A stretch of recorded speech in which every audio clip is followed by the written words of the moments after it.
Welcome back to our channel. ഇന്ന് അച്ചുക്കുട്ടൻ്റെ സ്കൂളിൽ ചോറിന് പകരം കുറച്ച് വെറൈറ്റി ആയിട്ട് ഫ്രൈഡ് റൈസ് ഉണ്ടാക്കി കൊടുത്തു വിടാമെന്ന് വിചാരിക്കുന്നു. അപ്പോൾ വേഗം ഉണ്ടാക്കാൻ പറ്റുന്ന ഒരു ഫ്രൈഡ് റൈസ് നമുക്ക് പെട്ടെന്ന് കണ്ടിട്ട് വീഡിയോയിലോട്ട് പോകാം. നേരത്തെ പറഞ്ഞതുപോലെ വളരെ കുറച്ച് ഐറ്റംസ് കൊണ്ട് വേഗം ഉണ്ടാക്കാൻ പറ്റുന്ന ഫ്രൈഡ് റൈസാണിത്. അപ്പോൾ അതിൻ്റെ ഐറ്റംസ് ഞാൻ ഓരോന്ന് പറഞ്ഞുതരാം. നമ്മൾ നേരത്തെ വേവിച്ച് വെച്ചിരിക്കുന്ന ബസ്മതി റൈസാണിത്. ഇത് ഞാൻ തലേന്ന് വേവിച്ച് വെച്ചിട്ട് ഫ്രിഡ്ജിനകത്ത് സൂക്ഷിച്ച് വെച്ചിരുന്നത്. ഒരു പകുതി വേവ് മതി, ഒത്തിരി അങ്ങ് വെന്തുടഞ്ഞ് അങ്ങ് പോകണ്ട. ഇനി നമുക്ക് ഇത് ഇനിയും കുക്ക് ചെയ്യാനുള്ളതല്ലേ.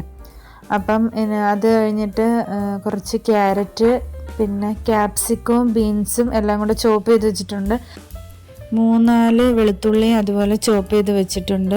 പിന്നെ നമുക്ക് ഇതിനകത്ത് ചിക്കൻ വേണമെങ്കിൽ അത് ബോയിൽ ചെയ്ത് വെക്കാം. പിന്നെ 2 മുട്ട, പിന്നെ ടൊമാറ്റോ സോസ്, സോയ് സോസ്, പിന്നെ കുറച്ച് കുരുമുളക് പൊടിയും കൂടെയാണ് ഇതിന് വേണ്ടതെന്ന്. ഇനി നമുക്ക് പ്രിപ്പറേഷൻ നോക്കാം. അപ്പോൾ ആദ്യം തന്നെ നമുക്ക് മുട്ട ഒന്ന് സ്ക്രാമ്പിൾ ചെയ്തെടുക്കണം. ഞാൻ എണ്ണ ഒഴിച്ചപ്പോൾ കുറച്ച് കൂടിപ്പോയി, കൗതുക ലേശം കൂടുതലാണ്. അപ്പോൾ എണ്ണ ചൂടായി വരുമ്പോഴത്തേക്ക് നമുക്കൊരു 2 മുട്ട ഒന്ന് വേഗം ചിക്കി പൊരിച്ചെടുക്കാം. ഇനി സ്ക്രാമ്പിൾ ചെയ്തെടുത്ത് മുട്ട നമുക്ക് വേറൊരു പാത്രത്തിലോട്ട് മാറ്റാം. ഇനി ആ പാത്രത്തിലോട്ട് തന്നെ ഒരു 3 ടേബിൾ സ്പൂൺ എണ്ണ ഒഴിച്ച് കൊടുക്കണം. എന്നിട്ട് നമ്മൾ നേരത്തെ ചോപ്പ് ചെയ്ത് വെച്ചിരിക്കുന്ന വെളുത്തുള്ളി നമുക്ക് ഇതിനകത്തോട്ട് ആഡ് ചെയ്ത് കൊടുത്ത് ഒരു 30 സെക്കൻഡ് വേഗം ഒന്ന് ഇളക്കി കൊടുക്കാം. അത് കഴിഞ്ഞ് നമ്മൾ നേരത്തെ ചോപ്പ് ചെയ്ത് വെച്ചിരിക്കുന്ന വെജിറ്റബിൾസ് എല്ലാം നമുക്ക് ഇട്ട് കൊടുത്തിട്ട് നല്ലോണം ഹൈ ഫ്ലെയിമിൽ ഒന്ന് വാടി കിട്ടിയാൽ മതി, ഒരുപാടങ്ങ് വഴട്ടണ്ട.